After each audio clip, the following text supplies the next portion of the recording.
Всем привет! Вот в преддвериях Нового года захотелось сделать фальш-камин из коробочек для новогодней домашней фотосессии с котиками, ну или не с котиками. Посмотрела я в интернете мастер-классы и просто обалдела, сколько нужно коробок. Но муза у меня пришла немедленно, и поэтому я сразу побежала в сарай, в погреб и нашла всего 4 коробки. Расстроилась. Можно было бы, конечно, пособирать, попросить у знакомых, у подружек или еще что-то, но я боюсь, как бы муза у меня на 3 дня всего, на 3 дня приходит, муза уйдет. Пришлось творить из того, что я нашла. Здесь использовано у нас всего 4 коробочки. Значит, 2 коробочки.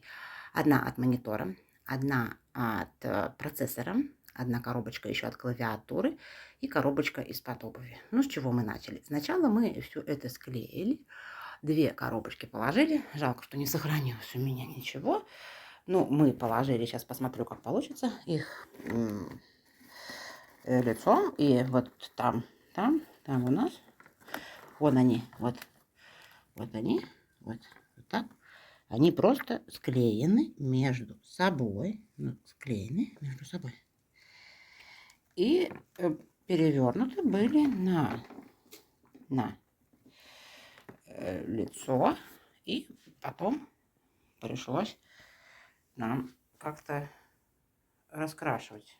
Ой, нет. Потом мы начали вырезать вот такие вот квадратики. То есть кирпичи.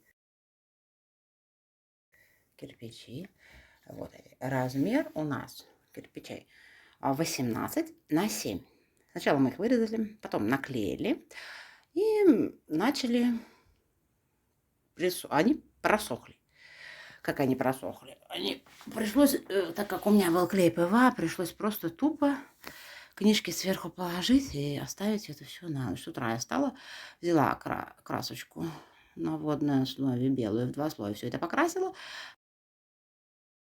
Потом так, черненькая вот эта вот штука, где у нас дровишки, это заклеено бумажкой. Там был шов ужасно безобразный. Заклеено просто белой бумагой и покрашено черной гуашью.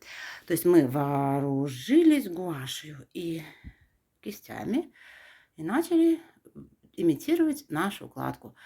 Значит, как? Ну, вот здесь вот, сейчас скажу, как.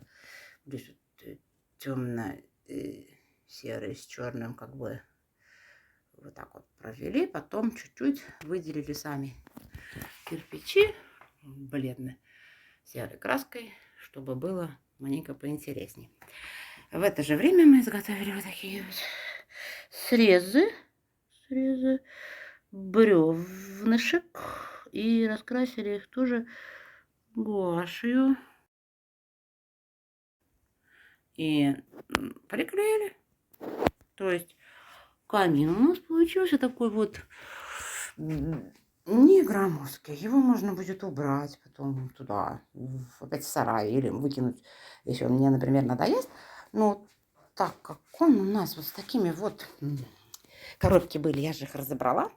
То есть я их просто не... Это вот чуть скотчем скрепила, боковинки я не отрезала. То была просто стоячая картонка. А здесь у нас получился мини-объем. То есть вот как будто даже сверху тут можно что-нибудь поставить. На него можно присесть и фоткаться. Вот. Спасибо, что смотрели меня.